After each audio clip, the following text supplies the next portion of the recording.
اهلا وسهلا ومرحبا بكم معايا في فيديو جديد. الفيديو ديال اليوم كيف ما كتشوفوا خاص بالمملحات. صراحه تقريبا شي ثلاثه الوصفات اللي دايره ديال المملحات في القناه، يعني كل موسم عاشوراء كنحطوا وصفه. اخوات اللي كيبغيو يخدموا لي كوموند واللي كيبغيو يصاوبوا حتى لديورهم، فتقريبا الوصفه هي ما كتبدلش، كيكونوا شي زيادات ولا شي حاجه كتنقصيها، فالطعم كيجي خيالي وكيجي رهيب. والناس كذلك اللي كتبغي المملحات ما تكونش قاصحه، فهادو كيجيو رطبين، كيجيو هشاش، كيجيو لذاذ. خليكم معايا باش تشوفوا الوصفه. بالنسبه للمقادير، كناخذ قصريه انا كنجمع فيها كلشي دقه واحده. كندير بواطه ديال لابريري او ليليا، المهم كندير فيهم انا زبده ديال البواطه اولا زبده العبار، كيجيو رائعين في المذاق. معلقه كبيره ديال العطريه ديال البسطيله، معلقه صغيره تكون مع مرش ديال البزار، معلقه ديال الثومه غبره، معلقه سنيده باش كيعاونوا على التحمار، دانون مسوس، 3 ديال الفرماجات مثلثين، 2 معالق ديال المطرد، معلقه صغيره ديال الهريسه، ومعلقه صغيره عامره ديال الملحه. كندير كاس ديال العنبه نصو زيت بلديه ونصو زيت روميه، 2 ديال البيضات خماره والدقيق على حسب الخليط. انا هنا عندي كيلو ديال الطحين. غادي نشوف شحال غادي تاخذ ليا هاد الوصفه اولا هاد المقادير، شوف شحال غياخذوا ليا ديال الطحين، وداكشي اللي شاط غادي نوريه لكم. بالنسبه للطريقه فكيف ما كتشوفوا كلشي انا هنا كندير كلشي في قصريه، علاش؟ باش ما ننسى حتى حاجه. كنجبد المقادير الا كانوا مكتوبين عندي في شي حاجه، ولا كنشوف شي فيديو، ولا بالنسبه للاخوات كنحك كلشي اولا كنخدم كلشي مزيان بيديا. كنزيد البيض، كنزيد الزيت، وكنبدا نزيد الطحين بشويه بشويه بطبيعه الحال مع ديك الخماره اللي عندي. المقادير مضبوطه، كونوا اكيدين انهم غادي ينجحوا معكم من اول تجربه. القياس اللي كتعطيني هاد العجنه كيلو ونص، المهم بالنسبه للكليان كيلو ونص، فانا هنا كتخرج ليا شي كيلو وشي 800 غرام، المهم كنقولوا كيلو ونص. بالنسبه للطحين كيف ما كتشوفوا الكيلو ما دخلش ليا كامل، بقات ليا 150 غرام من عبرتها ديال الطحين. هنا العجينه غنقسمها على 3. نتوما تقدروا تزيدوا النكهات اللي بغيتوا. وحده درت فيها الزعتر مطحون، انا هنا على حسب طلب الكليانه، ما بغاتهاش تكون حاره، راه حتى الكميه ديال الحار درتها قليله. ما بغاتهاش تكون حاره وما بغات هكا بالفرماج وشي حاجه مخلطه، فالحاجه الوحيده اللي قدرت ندير هي الزعتر، لحقاش الوليدات الصغار اللي غياكلوهم. فداكشي باش فاش اكدت ليا على الحار ما بغاتوش. نتوما منين تقسموا على 3 والناس اللي كيبغيو الحار تقدري وحده تزيدي فيها، مثلا تاخدي الزيتون كحل طحنيه مزيان، تحيدي ليه العظم وطحنيه مزيان بحال العجينه وتزيديه في وحده، والاخرى تزيدي فيها الحار. المهم كيبقى لكم نتوما الاختيار. بالنسبه للاشكال هانتوما غتشوفوا معايا الاشكال اللي خدمت انا. درت انا هاد المول ورصيت انني ما نديرش ما نقويش عليكم قوه المولات، لحقاش راكم عارفين كاينين الاخوات اللي كيبغيو اللي داخلين لهاد الدومين ما عندهمش المولات بزاف، ما عندهمش المراشم بزاف، فكتبغي ديري شي فيديو اللي كلشي يستافد منه، كتبغي شي حاجه جديده وفي نفس الوقت كلشي يستافد منه. هاد المول ديال لي تويل راه متواجد في الاسواق، كيجي زوين لا في الصابلي ولا في المالح ولا في الحلو. يعني الا خديتي هذا راه ما غاديش تندمي عليه، الثمن ديالو ما غاليش بزاف. انا صراحه ما عرفتوش دابا شحال داير في الاسواق، ولكن انا كنت خديته على ما اظن كنت خديته ب 35 درهم هذا، وكاين الكبير واقيلا داير 30 درهم.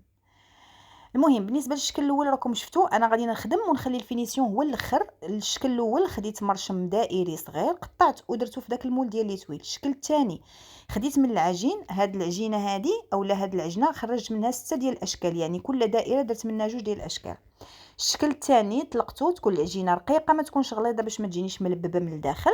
هاد الكرواسه هذه صغيره، فكندير لها ضروري ديك الخماره باش كتعطينا ديك الهشاشه لداخل ما تجيش مدقصه. الشكل الثالث كيف ما كتشوفوا راه دائره نفس المرشم، خدمته دائره عاديه وحطيتها في طاوه عاديه ما درتهاش في ليتويل. والشكل الرابع هو هذا، طلقت العجينه ما بين 2 بلاستيكات ودرتها في الطاوه مباشره، قلبتها في الطاوه وقطعتها على شكل مربعات. الشكل الرابع هو هذا كذلك، طلقت العجينه هذه ديال الزعتر طلقتها ما بين 2 بلاستيكات ودرتها في طاوه، دوزت الجراره على شكل حريبلات ولويتهم بحال بالمي. وهذا هو الشكل الرابع درته في قاص. الشكل الخامس كنظن. غادي نرجع للفينيسيون. بالنسبه لهذه الدائره اللي درتها في ليتويل كناخذ بيضه كنطربها مع شويه ديال الخل اولا شويه الحليب اللي بغيتو، غير شي حاجه تحيد لينا الزفوريه. كندهن وكنرش الزرارع، اي زرارع بغيتو، زريعه القرعه، الجنجلان بيض، زريعه الكتان، الزريعه ديال الكحله اللي عندكم في الدار ديروه، جنجلان كحل. بزاف بزاف راه كاين ملي كتمشي عنده كتقولي ليه عطيني الزرارع ديال المملحات، راه كيعبر لك. خذي 10 دراهم، خذي 5 دراهم على حسب الكميه اللي انت غادي تخدمي بها.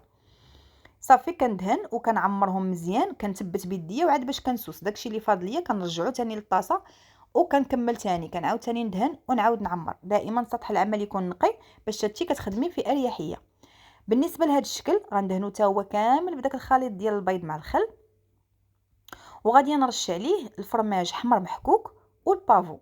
تقدري ديريه حتى هو هذا ديريه بالزرارع، تقدري تخدميه غير بالزريعه بوحدها اللي عجبك. تقدري ديري فيه اللوز ايفيلي مع الفرماج احمر كيجي واعر حتى هو في المذاق. المهم كيبقى لك عزيزتي الاختيار على حسب كيف ما قلت لكم دائما، اولا كيف ما كنقول دائما الفينيسيون على حسب الطلبيه بشحال انت مخرجاها. بالنسبه لهاد المملحات راه كيخرجوا ب 90 درهم للكيلو الواحد. 90 درهم للكيلو. علاش؟ لحقاش داخل فيهم القوام وفيهم الخدمه، معنكشين بزاف في الخدمه. انا راه سبحان الله ما عنديش مع هادو، ما كيعجبنيش نشدهم بزاف. بالنسبه لهذا الشكل اللي قلت لكم قطعته بنفس المرشم الاولاني، كندهنو كذلك البيض وكنحط اللوزه وكنجمع. هذيك اللوزه راه كطيب مع المملحات، بحكم اننا عارفين انهم كيشدوا لينا شويه الوقت في الطياب، ما كتجي فين تحمر لك ديك المملحات حتى كطيب مع هذيك اللويزه كتجي زوينه في المذاق. تقدري ديك اللوزه تعوضيها بنوازيط، تحطي نوازيط لداخل، ولكن بحكم ان اللوز ناقص في الثمن دائما فكنخدموا باللوز. بالنسبه لهاد الفقيقسات هادو راه انا دخلتهم صهدتهم واحد شويه، حاولوا ما طيبوهمش بزاف، انا شويه خداو ليا الطياب بداو كيتهرسوا.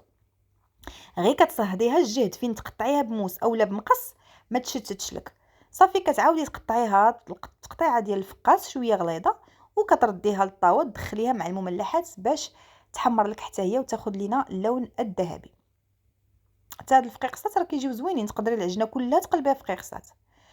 وهادو هما الفقيقسات ديالي اولا المملحات ديالي. هاد البالميه حتى هو غير هما كيمحنوا شويه في الطياب، كيبغيو العافيه تكون مقتوله باش يجيو محمرين مزيان، ما يبقاوش لك معجنين من الداخل. وصدقوني المذاق رهيب رهيب رهيب بكل ما تحمل الكلمه من معنى. كيف ما قلت لكم ثمن البيع ديالهم 90 درهم، وكنعاود ناكد ان العجنه كتلوح كيلو ونص على حسب الطحين واش كيشرب او لا ما كيشربش، على حسب البيض ديالك واش كبير ولا ما كبيرش، شحال ديال الطحين دخلك. المهم انا داكشي اللي خدمته انا وريته لكم، خليت لكم الراحه. ودائما كنقول لكم اخواتاتي الحلويات الله يعطيني ويعطيكم كوموند في كوموند، ولا اختي باقا ما وصلتيش او لا باقا ما حطيتيش ديك البصيمه فاكون لك شاكره.